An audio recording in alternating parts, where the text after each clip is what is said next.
Corona vaccine लगाने की दर लगातार बढ़ती जा रही है और ज़्यादा से ज़्यादा लोग वैक्सीन लगाएं, इसको लेकर प्रचार प्रसार किया जा रहा है। साथ ही लोगों को जागरूक किया जा रहा है कि कोरोना से बचाव का सबसे अच्छा तरीका है 2 गज की दूरी, मास्क पहनना और उसके बाद है वैक्सीन सबसे ज़रूरी लगवाना है।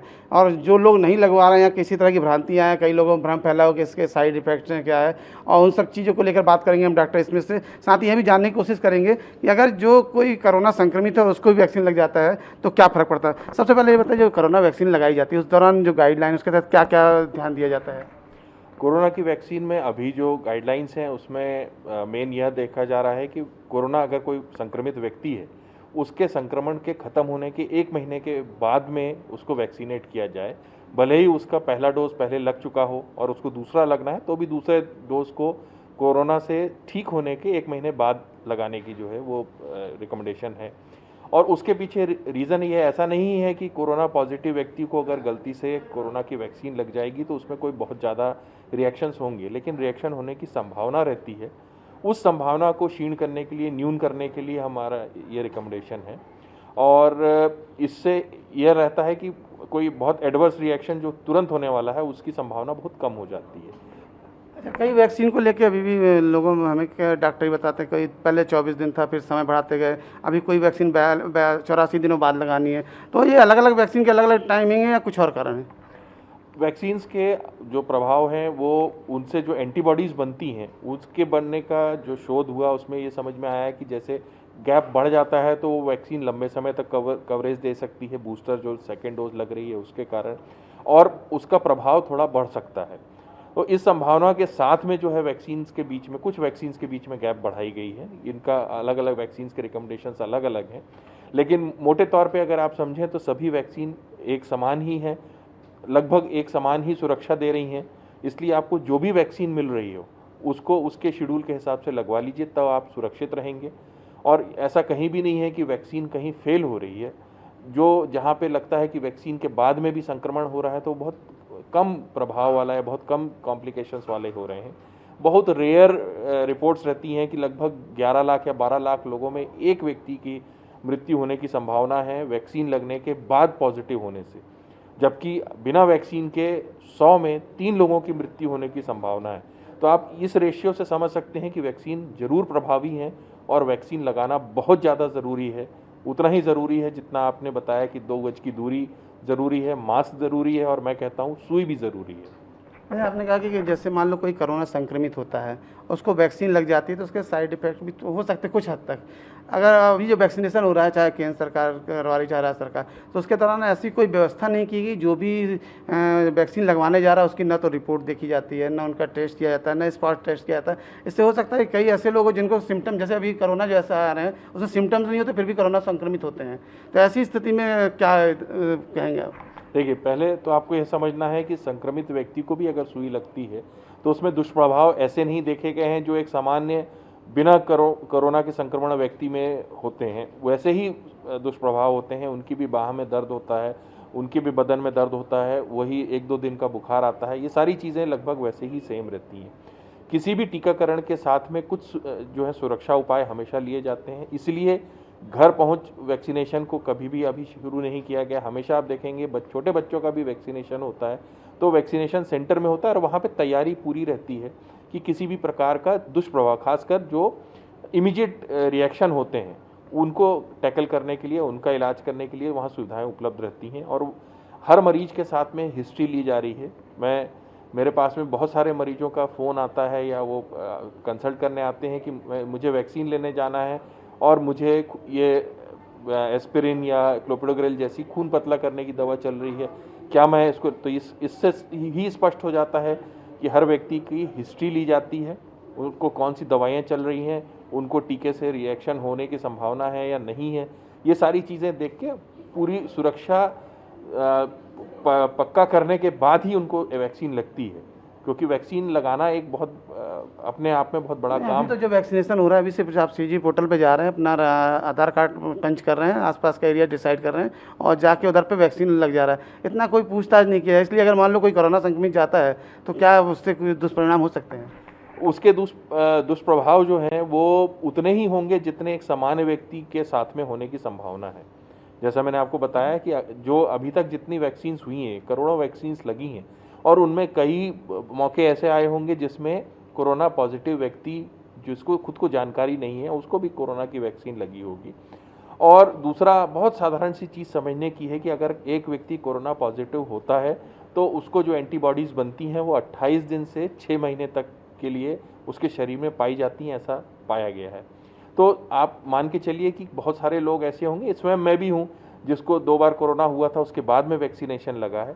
तो मेरे कोरोना होने का ठीक हो गया, आप तो बता रहे आप ठीक हो गए थे, कंटिन्यू ऐसे कोरोना संक्रमित है, क्योंकि लक्षण तो है नहीं और सामने वाले ने टेस्ट भी नहीं कराया है और वो संक्रमित है और वैक्सीनेशन लगाता है, उससे स्टाफ को भी दिक्कत हो सकती है, वो लाइन में लगा उसके आसपास के लोगों को दिक्कत हो सकती है और साथ ही कोरोना संक्रमित होने का वैक्सीन लगाता है तो उसको खुद को भी दिक्कत हो सकती है। दिक्कत वैक्सीन लगने से नहीं होगी।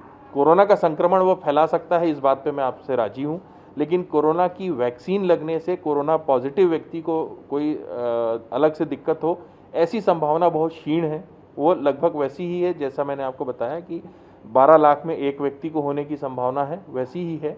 क्योंकि आपको समझना पड़ेगा कि कोरोना से नुकसान क्या, कोरोना वैक्सीन से क्या नुकसान हो सकता है, किसको नुकसान हो सकता है।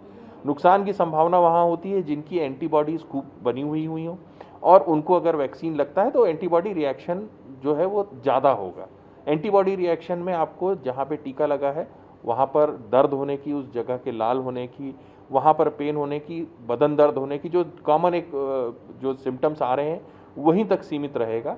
जो डरने वाला रहता है वो रहता है एनाफाइलेक्टिक रिएक्शन, यानी बहुत तेज रिएक्शन, वो शुरू के 15 मिनट आधे घंटे में ही हो जाता है और वहाँ भर हमको डर रहता है, वहाँ मृत्यु का भय रहता है। अन्यथा और इतने करोड़ों वैक्सीनेशन के बाद में ऐसी कोई भी रिपोर्ट नहीं आई है जिसमें व्यक्ति को इंजेक्शन लगने के कारण तुरंत एनाफाइलेक्सिस हुआ हो और उसके कारण उसको दिक्कत हुई। बहुत रेयर, बहुत ही रेयर कॉम्प्लिकेशन है वो, और उसकी लगभग अभी तो नहीं के बराबर रिपोर्ट। मैं कहता था कोई भी कोरोना संक्रमित व्यक्ति अगर वैक्सीन लगाता है तो उससे उसको बॉडी में कोई साइड इफेक्ट इतना ज़्यादा जो सामान्य वैक्सीनेशन में हो वही फर्क उसकी बॉडी में आएगा, लेकिन ये हो सकता है कि जांच न होने के कारण, संक्रमित होने के कारण वो आसपास के लोगों को संक्रमित कर सकता है।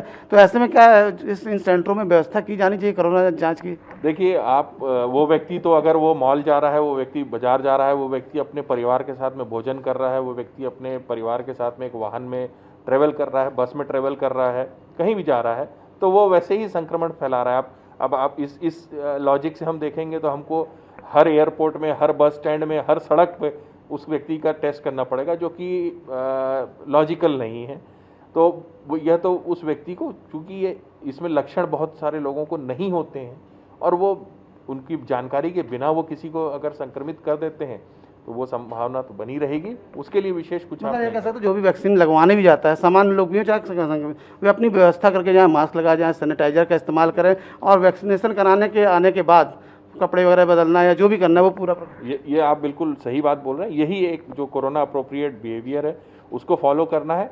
आप इसमें आप वैक्सीन की महत्ता समझेंगे कि ऐसा व्यक्ति कम होते जाएंगे जैसे जैसे हमारे वैक्सीनेशन बढ़ेगा, ऐसे व्यक्ति कम हो जाएंगे जो कि बिना लक्षण के पॉजिटिव होकर दूसरे लोगों को पॉजिटिव करते हैं। अगर वो व्यक्ति वैक्सीनेटेड रहेगा तो उसको कोरोना होने की संभावना कम रहेगी। अगर हम इमेजिन करते हैं कि एक बड़ी संख्या में जो जनसंख्या का बड़ा भाग अगर वैक्सीनेटेड रहेगा तो कोरोना अपने आप खत्म होने लगेगा, वो एक लिमिटेड लोगों में रह जाएगा जो कि वनरेबल हैं, अदरवाइज बाकी लोग सेफ रहेंगे। अगर आप आज पोलियो देखते हैं, पोलियो एक समय में इतना व्यापक था, अब आप देखेंगे कि इक्के दुक्के केसेस आते हैं।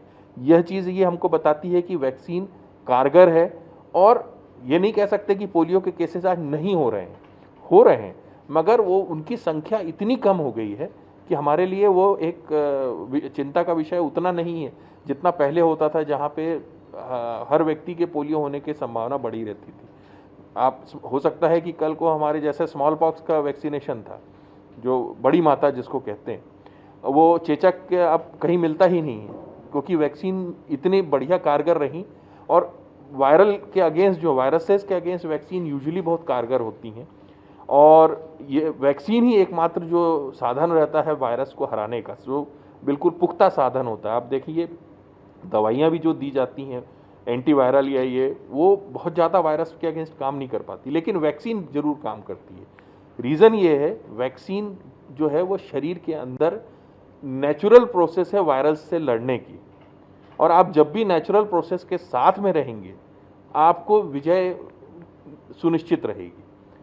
दवाइयाँ नेचुरल प्रोसेस की पार्ट नहीं है, इसलिए दवाइयों की अपने सीमा रहती है, एक सीमित काम कर पाती हैं, लेकिन वैक्सीन चूँकि नेचुरल प्रोसेस को बढ़ाती है, इसलिए हमेशा वैक्सीन कारगर रहेगी। और उसका आपको मैंने एग्जांपल दिया, चेचक जो है लगभग दुनिया से खत्म हो चुका है। पेन किलर लेंगे तो सिर्फ दर्द कुछ समय के लिए राहत मिलेगा, लेकिन उस बीमारी को जड़ से मिटाएंगे तो आगे भी आप सुरक्षित रहेंगे। बिल्कुल, आपने बहुत सही शब्दों का इस्तेमाल किया। बिल्कुल यही बात है कि हमारी बॉडी के जो डिफेंस है, अगर हम उसको सुगढ़ कर रहे हैं तो आपकी जीत सुनिश्चित रहेगी। अगर आप बॉडी के डिफेंस को सुगढ़ नहीं कर रहे हैं और आप अपने एक अलग औजार से दुश्मन को मारना चाहेंगे, तो वो औजार उतना कारगर नहीं होगा। तो ये थे डॉक्टर स्मिथ, जिन्होंने बताया कि यदि मान लो कोई व्यक्ति कोरोना संक्रमित है और उसके बाद भी अगर उसको वैक्सीन लगाई जाती है, हालांकि कहा जाता है 1 महीने बाद लगाना है, अगर उसको वैक्सीन लग जाती है उसका उतना ही प्रभाव उसके शरीर पर पड़ेगा जो सामान्य व्यक्ति अगर वैक्सीन लगाता है, जितना उसको पड़ेगा उतना ही उसके शरीर पर प्रभाव पड़ेगा। इससे कोई ज़्यादा साइड इफेक्ट या उसका दुष्परिणाम या उसके स्वास्थ्य पर बुरा असर पड़े, ऐसा नहीं है। यह सिर्फ लोगों का भ्रम है, लोगों में जो भ्रांति है कि जो कहा जाता है 1 महीने बाद वैक्सीन लगा नहीं तो उसके साइड इफेक्ट होंगे। तो शायद आज डॉक्टर स्मिथ की बात सुनकर यह स्पष्ट हो गया है कि जो कोरोना संक्रमित व्यक्ति हैं, अगर वो भी वैक्सीन लगाएं तो उससे उसके शरीर पर या किसी तरह के स्वास्थ्य पर कोई और प्रभाव नहीं पड़ सकता। अब उम्मीद करते हैं कि आने वाले समय में जो लोग अभी डर रहे थे कि मान लो कोई संक्रमित है, उसे पता नहीं है, उसने टेस्ट नहीं कराया है और उसको वैक्सीन लग जाएगी तो हो सकता है उसका साइड इफेक्ट हो उसकी बॉडी पर, तो अब निश्चिंत होकर जाएँ, वैक्सीन लगवाएँ, ज़्यादा से ज़्यादा लोग लगवाएँ और अपने साथ परिवार और दूसरे लोगों को भी जागरूक करें कि जितना ज़्यादा हो सके वैक्सीन लगाएं, क्योंकि इसका इलाज सिर्फ वैक्सीन है। जो सुरक्षा इंतजाम है उसके साथ वैक्सीन है। दूसरा, अगर आप वैक्सीन लगाने भी जाते हैं तो आसपास अपनी सुरक्षा का विशेष ध्यान रखें, क्योंकि आपको नहीं पता कि जो वैक्सीन लगवाने जा रहा है वो संक्रमित है या नहीं है। तो वैक्सीन लगाते जाने के बाद जब जाते हैं उस समय भी सुरक्षा का ध्यान रखें और आने के बाद भी जो सफाई, सुरक्षा, सैनिटाइज, इन सब का व्यवस्था रखेंगे तो स्वाभाविक है कि हम कोरोना को जल्द से जल्द हरा सकेंगे। कैमरामैन मितेश साहू के साथ प्रवीण कुमार सिंह, ईटीवी भारत, रायपुर।